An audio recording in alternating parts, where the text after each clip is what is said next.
Hi everybody दोस्तों, आज हम सीखेंगे फ्रेजल वर्ब्स। आप जानते हैं कि फ्रेजल वर्ब्स कितने इंपॉर्टेंट होते हैं स्पोकन इंग्लिश में। तो फ्रेजल वर्ब्स की क्लास दोस्तों हमने पहले भी ली है, साथ में मैंने आपको कई सारे वीडियोस बना करके दिए हैं फ्रेजेस के ऊपर एंड फ्रेजल वर्ब्स के ऊपर। और आज हम सीखेंगे। अच्छा, अगर आपको वो सारे फ्रेजेस एंड फ्रेजल वर्ब्स सीखने हैं जो मैं ऑलरेडी बना के दे चुका हूँ, तो मेरे चैनल पर एक प्लेलिस्ट है जिसका नाम है learn phrases and phrasal verbs या spoken phrases and phrasal verbs. आप उस प्लेलिस्ट में जाके वो सारे फ्रेजेस एंड फ्रेजल वर्ब्स सीख सकते हैं। उनको सीखने से आपको स्पोकन इंग्लिश में काफ़ी हेल्प मिलेगी। अच्छा दोस्तों, आज हम 12 ऐसे फ्रेजल वर्ब्स सीखेंगे जो अप से ख़त्म होते हैं, यानी जिनके एंड में अप होता है। अच्छा दोस्तों, ये बहुत ही यूजफुल फ्रेज हैं। आपको एंड तक पूरे वीडियो को देख के हर फ्रेजल वर्ब को सीख लेना चाहिए, इससे भी आपको इंग्लिश बोलने में काफ़ी मदद मिलेगी। तो आज की क्लास का नाम है दोस्तों 12 फ्रेजल वर्ब्स विद अप। 12 ऐसे फ्रेजल वर्ब्स जो अप से खत्म होते हैं। हमारा जो पहला फ्रेजल वर्ब है आज का वो है ग्रो अप। ग्रो अप का मीनिंग होता है दोस्तों बड़ा होना। बड़ा होना कैसा? जैसे बचपन से जब बड़े होते हैं और जब एडल्ट होने की अवस्था तक पहुंच जाते हैं, यानी जिससे ज़्यादा बड़े अब और नहीं हो सकते, इसी प्रोसेस को ग्रो अप कहते हैं। बड़ा होना यानी बचपन छोटे से लेके वयस्क हो जाना। तो अगर कोई कह रहा है अपने बारे में, इंट्रोडक्शन दे रहा है कि मैं मुंबई में बड़ा हुआ, यानी मैं मुंबई से ही हूँ, मैं वहीं बचपन से लेकर अभी तक मैं बड़ा हुआ, तो इस बात को ऐसे कहा जा सकता है, आई ग्रू अप इन मुंबई। अच्छा दोस्तों, ये जो ग्रू है ये ग्रो का सेकंड फॉर्म है, पास्ट टेंस है। जैसे डू का डिड होता है वैसे ग्रो से ग्रू होता है। तो किसी ने कहा आई ग्रू अप इन मुंबई, मैं मुंबई में बड़ा हुआ। तो दोस्तों एक तो ऐसे यूज़ कर सकते हैं। दूसरा, कभी कभी हम किसी को डांटते हैं या उसको कहते हैं कि अगर वो कोई बचपने वाली हरकत कर रहा है, वो बच्चा है नहीं, लेकिन अगर कोई नासमझी का काम कर रहा है, तो कई बार हम उससे कहते हैं कम ऑन ग्रो अप, कि अरे यार अब तो तुम बड़े हो जाओ, ये क्या बचकानी हरकत कर रहे हो। तो आप इसको स्पोकन इंग्लिश में बहुत ज़्यादा यूज़ करते हैं, कम ऑन ग्रो अप। उसके बाद दोस्तों टेक अप।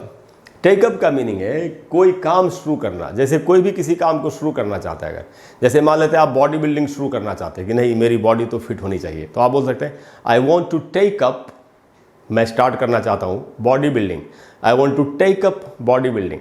एक एग्जाम्पल बनाया दोस्तों मैंने आपके लिए, she wants to take up yoga, वो योगा शुरू करना चाहती है। शायद किसी को स्ट्रेस से छुटकारा चाहिए, तो योग जो है वो काफ़ी मदद करता है स्ट्रेस से छुटकारा लेने में। तो इसी बात को इंग्लिश में कहा गया, she wants to take up yoga, वो योगा शुरू करना चाहती है। तो दोस्तों टेक अप का मीनिंग आप समझ गए कि कोई भी काम शुरू करना, किसी काम को शुरू करना। उसके बाद दोस्तों गिव अप। गिव अप का मीनिंग है दोस्तों छोड़ देना।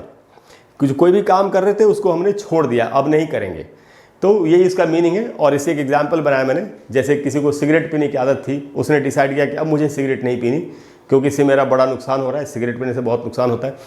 तो उसने कहा ही हैज़, तो उसके बारे में किसी ने बताया कि ही हैज़ डिसाइडेड, उसने निर्णय ले लिया है to give up smoking, smoking छोड़ देने का। He has decided to give up. अगर आप छोड़ना चाहते हैं, मैं छोड़ना चाहता हूँ, तो मैं कह सकता हूँ I have decided to give up smoking. तो इस प्रकार से इसको यूज़ कर सकता है। अच्छा दोस्तों, गिव अप का एक और भी मीनिंग होता है कि हिम्मत हार जाना। जैसे कोई किसी काम को कर रहा है और अब उसकी हिम्मत टूट रही है कि अब मुझसे नहीं होगा, तो फिर कई बार उसको लोग इनकरेज करते हैं, उत्साहित करते हैं और कहते हैं डोंट गिव अप, कि अभी तुम हिम्मत मत हारो, इसको बीच में ही मत छोड़ो। मीनिंग छोड़ देना ही है, उसको अलग अलग प्रकार से यूज़ करते हैं। तो डोंट गिव अप। अच्छा दोस्तों, इससे एक फ्रेज़ भी बनाया गिव अप से, और वो फ्रेज़ है give up the game. Game का मतलब आप जानते हैं खेल कोई सा भी। तो जैसे कोई मैच चल रहा है, अगर किसी टीम ने उसको बीच में ही छोड़ दिया, जैसे एक बार एक इंडिया ऑस्ट्रेलिया का मैच चल रहा था, मुझे याद है, थोड़ा पहले की बात है, और शायद इंडिया ने ही या ऑस्ट्रेलिया ने ही उस मैच को बीच में ही छोड़ दिया था। उस वक्त रिकी पॉन्टिंग ऑस्ट्रेलिया के कैप्टन थे। तो वो उस बात के लिए कहा जा सकता है कि इंडिया, अगर इंडिया ने मैच छोड़ा होगा तो India gave up the game. Give का सेकंड फॉर्म गेव बन गया, गेव अप, तो India gave up the game. नहीं, अगर ऑस्ट्रेलिया ने छोड़ा था तो हम बोल सकते हैं Australia gave up the game. तो इस प्रकार से भी आप इसको यूज़ कर सकते हैं। तो गिव अप का मीनिंग है दोस्तों छोड़ देना। उसके बाद है कीप अप। कीप अप का हमको कब यूज़ करना चाहिए? अगर कोई भी काम एक खास गति से चल रहा है, तो उसी वर्तमान गति को अगर बरकरार रखना है, बनाए रखना है, ये बात अगर हम किसी से कह रहे हैं कि आप जैसा काम कर रहे हो वैसा ही करते रहो, यानी जिस गति से कर रहे हो उसी गति से करते रहो, तो आप इसको यूज़ कर सकते हो। और इसका तो बड़ा ही पॉपुलर सेंटेंस है जो हम सभी यूज़ करते आ रहे हैं, आपने कई बार सुना होगा। जैसे हम कहते हैं लोगों से keep up the good work, या हमसे कोई कह सकता है कि keep up the good work, यानी जो अच्छा काम आप कर रहे हो उसको आप करते रहो। तो इसका मीनिंग है दोस्तों वर्तमान, किसी भी काम की वर्तमान गति जो है उसकी, उसको बरकरार रखना। उसके बाद दोस्तों यूज़ अप। यूज़ अप का मीनिंग है अगर हमारे पास कोई भी चीज़ है यूज़ करने वाली, तो उसको अगर पूरा का पूरा ख़त्म कर लिया है किसी ने, तभी हमको इस फ्रेजल वर्ब का इस्तेमाल करना चाहिए। मान लेते किसी के पास पैसे थे और उसने वो पैसे सारे खर्च कर लिए, तो उधर इस बात को कहने के लिए हम इसको यूज़ कर सकते हैं। जैसे यहाँ कहा जा रहा है she used up all the money in a week. She used up all the money, उसने सारे पैसे खर्च कर लिए इन अ वीक, एक हफ्ते में या एक सप्ताह में। तो she used up all the money, तो ऐसे करके आप इसको यूज़ करते हैं। कोई भी जो यूज़ होने वाली चीज़ है उसके लिए आप इसको यूज़ कर सकते हैं। उसके बाद दोस्तों मेकअप। अब मेकअप का मीनिंग है झूठी बात बनाना। एक मेकअप तो चेहरे पे करते हैं लोग, वो तो अलग है, ये फ्रेजल वर्ब है। मेकअप झूठी बात है, झूठी कहानियाँ वगैरह बना लेना। जैसे अगर किसी को ऑफिस में आने में देर हुई, तो अब बॉस उसको डांट रहा है या डांटेगा, तो उसने एक झूठी कहानी बना ली कि मेरी कार तो खाई में गिर गई थी या कुछ भी बोल सकता है आदमी, बहुत ज़्यादा ट्रैफिक था। यही एग्जाम्पल है दोस्तों। He made up a story about coming late. उसने देर से आने के बारे में एक झूठी कहानी बना ली। He made up a story, उसने एक झूठी कहानी बना ली अबाउट कमिंग लेट। जब हम आविष्कार कर लेते हैं किसी चीज़ का, किसी कहानी का, किसी बात का, ज़रूरी नहीं इसको नेगेटिवली ही यूज़ करें। मान लेते हैं कि आपको बहुत सारे बच्चे मिल गए कहीं पर और बच्चों ने आपसे कहानी सुनाने के लिए कहा, तो क्या करता है आदमी, एक कहानी झूठी मूठी बना लेता है, अगर उसको कोई कहानी याद नहीं और कुछ भी हम बोल सकते हैं। या अगर आप एक पब्लिक स्पीकर है, पब्लिक में आपको बोलना है और अचानक से आपको बोलने के लिए बोल दिया जाए, तो एक कहानी बना करके आदमी बोल लेता है उस पर। तो इस प्रकार से जब भी हम किसी नई चीज़ का आविष्कार करते हैं, कहानी बना लेते हैं, चाहे झूठी चाहे जैसी भी, तो वहाँ पर भी आप इसको यूज़ कर सकते हैं। उसके बाद दोस्तों ड्रिंक अप। ड्रिंक अप का मीनिंग है कोई भी चीज़ जो पी रहे हैं उसको पूरा पी के ख़त्म कर लेना। जैसे यहाँ मीनिंग है, हिंदी में लिखा है मैंने, पूरा पी करके ख़त्म करना। अक्सर बच्चों को बोलते हैं दूध पूरा ख़त्म करो, तो आप बोल सकते हैं drink up the milk. Up लगा देने से क्या मीनिंग हुआ, पूरा ख़त्म करो, ड्रिंक अप द मिल्क, इस प्रकार से। तो दोस्तों यहाँ पर एक सेंटेंस बनाया मैंने, he drank up the milk, उसने पूरा दूध पी करके ख़त्म कर दिया, जितना भी दूध था सारा पी गया। He drank up the milk. Drink का सेकंड फॉर्म है दोस्तों ड्रैंक, चूंकि मैं पास्ट टेंस में कह रहा हूँ, तो ड्रिंक का सेकंड फॉर्म ड्रैंक है। जैसे डू का डिड है, मैं आज जैसे आपको बता रहा था, या गो का वेंट होता है। तो he drank up the milk, उसने दूध पूरा पी करके ख़त्म कर दिया। उसके बाद दोस्तों ब्लो अप। ब्लो अप का मतलब है उड़ा देना, विस्फोट करके उड़ा देना, उड़ा देना ब्लास्ट करके। जैसे बॉम्ब फेंक देते हो पूरा मकान उड़ जाता है, उस प्रकार से इसको यूज़ करेंगे, ब्लो अप। तो दोस्तों एक एग्जाम्पल बनाया मैंने कि the terrorists blew up the building. आतंकवादियों ने बिल्डिंग उड़ा दी पूरी बॉम्ब लगा के। तो ब्लो का दोस्तों ये सेकंड फॉर्म है ब्लू। अच्छा दोस्तों इसको कई बार लोग ब्लू पढ़ लेते हैं, ब्लू नहीं पढ़ना है, ब्लू, आधा ब और लू, ब्लू। और जो रंग होता है कलर, उसको भी ब्लू ही पढ़ना चाहिए, ब्लू नहीं पढ़ना है। दोनों का उच्चारण सेम है। जो नीले वाला ब्लू होता है BLUE ब्लू, और ये ब्लू, दोनों का प्रोनाउंसिएशन यानी उच्चारण सेम है, ये हमको याद रखना है। So the terrorists blew up the building, आतंकवादियों ने पूरी बिल्डिंग उड़ा दी, ऐसा कहा जा रहा है। उसके बाद दोस्तों शो अप। वैसे तो शो का मीनिंग होता है दिखाना, लेकिन शो के साथ अगर जब अप लग गया तो उसका मीनिंग है पहुंचना, यानी जब हम पहुंचते हैं तो अपने आप को दिखाते हैं मैं आ गया हूँ, वहीं से वही मीनिंग है। तो शो अप का मीनिंग है पहुंचना। जैसे आप कह रहे हैं अरे यार वे लोग तो काफ़ी देर से पहुँचे, इस बात को कैसे कहा जा सकता है, they showed up very late. They showed up very late, वो काफ़ी देर से पहुँचे।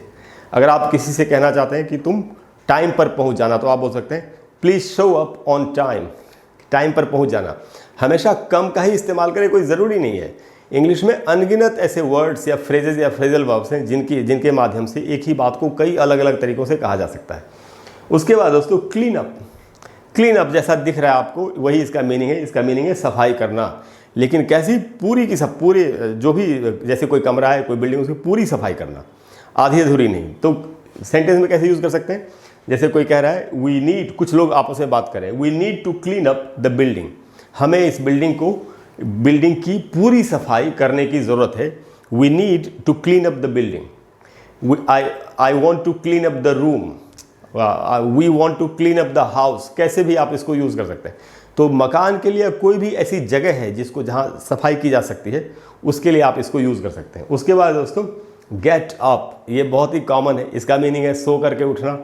तो और वेकअप भी इसके लिए इस्तेमाल हो सकता है, सो करके उठना। वेकअप थोड़ा सा फॉर्मल है, गेटअप थोड़ा सा इनफॉर्मल है, दोनों में यही डिफरेंस है। मीनिंग में कोई डिफरेंस नहीं है, यूज़ का डिफरेंस है।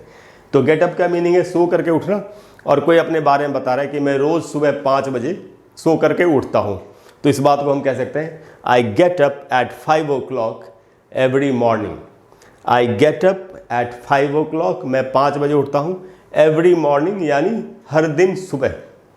तो आप इस प्रकार से यूज़ कर सकते हैं। अच्छा दोस्तों, बहुत ज़्यादा इनफॉर्मल इंग्लिश में, बोलचाल वाली भाषा में 5 के बाद ओ क्लॉक आप नहीं भी यूज़ कर सकते। आप इस बात को ऐसे भी कह सकते हैं, I get up at 5 every morning. तो इस तरीके से भी इस बात को कहा जा सकता है। और दोस्तों, जो आखिरी फ्रेजल वर्ब हमारा आज का, वो है थ्रो अप। थ्रो अप का मीनिंग होता है उल्टी करना। वो लिखा भी मैंने यहाँ पर, जब उल्टी कर देते हैं लोग। अच्छा दोस्तों, उल्टी करने के लिए वॉमिट भी एक वर्ड है, एक और भी वर्ड है प्यूक, PUKE, प्यूक। उसका भी मीनिंग होता है उल्टी करना। तो थ्रो अप का भी मीनिंग है उल्टी करना। और सेंटेंस में कैसे यूज़ करेंगे, जैसे किसी ने, मान लेते हैं पार्टी में ज़्यादा शराब पी ली और वो उसके बारे में कोई बता रहा है कि यार उसने पार्टी में उल्टी कर दी, तो इस बात को ऐसे कहा गया, he threw up at the party. अच्छा दोस्तों, ये थ्रू है, जो थ्रो का सेकंड फॉर्म है, पास्ट टेंस। तो he threw up at the party, उसने पार्टी में उल्टी कर दी। तो दोस्तों, आपने देखा ये 12 फ्रेजल वर्ब्स ऐसे हैं जिनका हम अक्सर डेली लाइफ में बोले जाने वाली इंग्लिश में इस्तेमाल कर सकते हैं। मुझे पूरी उम्मीद है कि इस क्लास से आपको काफ़ी फ़ायदा होगा। और अगर आपको आज की क्लास अच्छी लगी हो तो प्लीज़ वीडियो को लाइक और शेयर करें और चैनल को सब्सक्राइब करें। और अगले वीडियो में हम फिर एक बहुत ही अच्छी चीज़ सीखेंगे, जिसको सीख के आपको इंग्लिश बोलने में और भी ज़्यादा आसानी होगी। इसके अलावा दोस्तों, अगर कोई भी चीज़ आपको इंग्लिश में परेशान कर रही है, कोई टॉपिक है, कोई सेंटेंस का स्ट्रक्चर है, कुछ समझ में नहीं आ रहा, तो आप प्लीज़ नीचे कमेंट बॉक्स में लिखिए।